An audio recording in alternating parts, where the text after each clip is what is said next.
بسم الله الرحمن الرحیم. زید رحیمی هستم، گرداننده چینل یوتیوبی آموزش کامپیوتر BCS در خدمت شما. در این ویدیو میخوایم برایتان آموزش بدم که چگونه ویدیو را برای یوتیوب با بهترین کوالیتی و به شکل HD ادیت بکنیم توسط پریمیر پرو که انشالله امیدوار هستم این ویدیو به دردتان بخوره. فقط به کار کردن در بخش ادیت متوجه باشین. نخست میریم صفحه پریمیر را باز میکنیم. زمانی که صفحه پریمیر باز شد، اینجا در بخش ویندوز میریم، ورک اسپیس به شکل ادیت انتخاب کرده و سیو میکنیم. زمانی که ورک اسپیس ما سیو شد، بعد از این برای ما و شما میتونیم که از این بخش فایل امپورت بکنیم. میریم ویدیویی را که ضرورت داریم یا میخوایم بالاش کار کنیم و ادیت کنیم شو را انتخاب کرده و به صفحه پریمیر ما انتقالش میتیم. بالاش کلیک کرده و اوکی فشار میتیم و میاریمش در بخش تایملاین. میخوایم بخشایی که اضافه است یا نمیخوایم در ویدیو باشه اونا را حذف میکنیم از بین در هر جایی که است. بعد از اینکه اونا را حذف کردیم میبینیم که دیگه چیز اضافه در روی ویدیو باقی نمانده. تمام بخشایی که بریده شد یا جدا شده مانده از هم اینا را نزدیک میکنیم. زمانی که اینا را با هم وصل کردیم فاصله در بینشون باید نمانه. خب دوستا، یا وصل شد. بعد از وصل کردن از یالی میخوایم براتان افکت بدیم. هر جایی که ویدیو بریده میشه یا کات میشه باید یک افکت برش یا ترانسلیشن، ویدیو ترانسلیشن بدیم تا زمانی که ویدیو پلی میشه شکستگی یا به شکل خراب معلوم نشه. بسیار مقبول و با یک افکت خاص معلوم شود.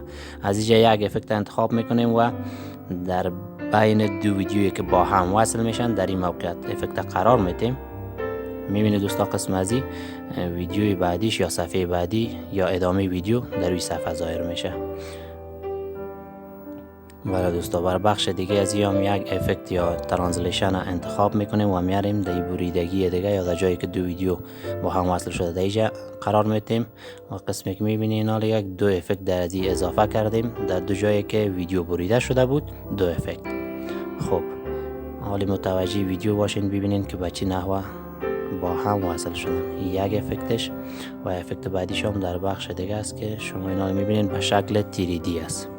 بله دوستا، باز میریم تصویر یا ویدیو یا هر چیزی دیگه یک مورد ضرورت ما باشه که میخوایم در ویدیو بریم. مثلا این تصویر میخوایم در اول ویدیو باشه، این انتخاب میکنیم، از جای امپورت میکنیمش و میاریم در تایملاین در اول ویدیو قرار میدیم و ایره به هر اندازه یا به چند ثانیه یک میخوایم در روی صفحه باشه ایره کش میکنیم و از اول تا جای مورد ضرورت تصویر استارت میشه و از اینجا فریمش به وی فول اسکرین انتخاب میکنیم تا که به طور منظم تمام خصوصیاتی که در تصویر است معلوم شود، چیزش از ویدیو خارج نمانه. خب دوستای ایران، خوب منظم میسازیم که تمام چوکات ویدیو و تصویر برابر شود. همین نقاطی که در چهار طرف ویدیو میبینین باید معلوم شود. خب دوستایی هم شد. بعد از اینکه انتخاب کردیم بعضی هم یک افکت انتخاب میکنیم چون ای با ویدیوی بعدی زمانی که از روی ای تصویر ویدیو میگذره با ویدیوی بعدی میرسه باید یک ترانسلیشن داشته باشد تا که سکتگی معلوم نشه در روی تصویر ما و شما. خب یک افکت یک ترانسلیشن خوب برش پیدا میکنیم. از این بخشی را انتخاب میکنیم و میاریمش در اینجا قرار میدیم.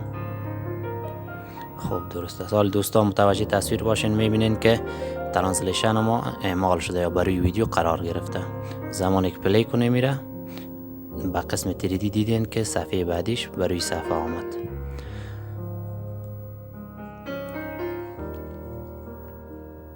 بله دوستان، در اینجا یک عکس دیگر را براتان امپورت میکنم که در او عکس من آدرسی را که مثلا در صفحه که در روی ویدیو است میخوایی برای کسی او را آدرس بدی و یا در صفحه گوگل میخوایی یک آدرس به یک بیننده نشان بدی که اینی آدرس است، چون اوجا نوشته به شکل خرد یا ریزه نوشته است دیده نمیشه، در روی تصویر در فوتوشاپ به شکل برجسته را نوشته میکنی و امپورتش میکنی و در بالای ویدیو قرار میدی. در مو ثانیه‌ای که میخوایی در روی تصویر ظاهر شود. دوستا تایملاین و همین علامه کرسر موز متوجه باشین که با چی گونه ایره ما در بین ویدیو و با چی گونه در بالای ویدیو جای به جای میکنم.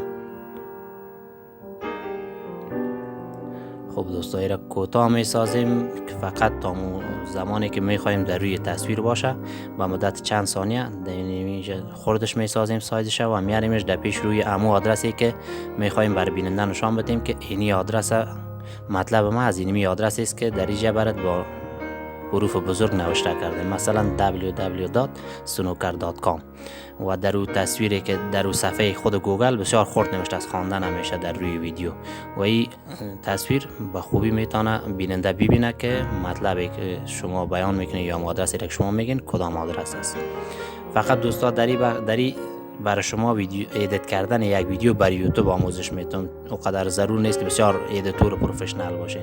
بعد از اینکه تمام ویدیوتون چیزی را ازش کات کردین یا چیزی را اضافه کردین، تصویر اضافه کردین، افکت برش اضافه کردین، تمام کاراتون خلاص شد، از اول ویدیو میارین را انتخاب میکنین تمام ویدیو را. بعد از او که تمام ویدیو انتخاب شد کلید انتر از روی کیبورد کامپیوترتان فشار میدید تا که پروسه رندر شروع شود. ویدیو تو به طور مکمل رندر میشه. رندر یعنی آماده به اکسپورت کردن یا آماده بر خارج ساختن ویدیو به شکل ویدیو MP4 یا HD که بتونیم را در یوتیوب اپلود بکنیم. بعد از اینکه خلاص شد پروسه رندر تمام شد، 100% شد. منتظر میمونیم تا که براتون بگوییم که چه قسم ویدیوتون میتونین اکسپورت کنین. ویدیو به طور کامل میبینین که خط بالایش سبز میشه، یه خطای سرخ برداشته میشه و رندر که 100% تمام شد، تمام خطی را شما میبینین به این شکل سبز در میایه گپ ایرانیا.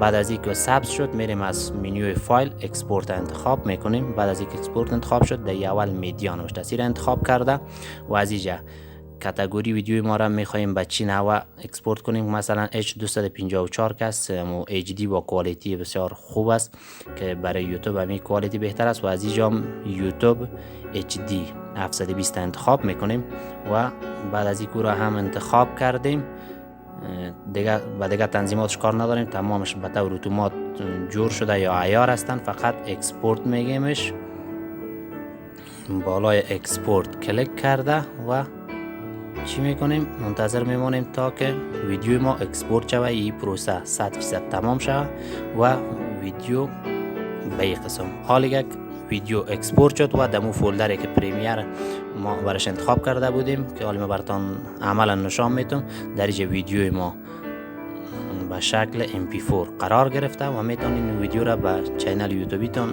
اپلود بکنین و یا هر استفاده دیگه که ازش میکنین میتونین ازش استفاده بکنین.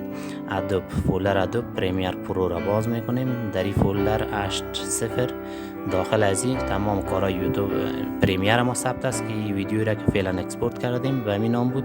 اینا براتون پلی میکنم ببینید که با بسیار کوالیتی بلند و کیفیت خوب اکسپورت شد و قابل استفاده برای یوتیوب است.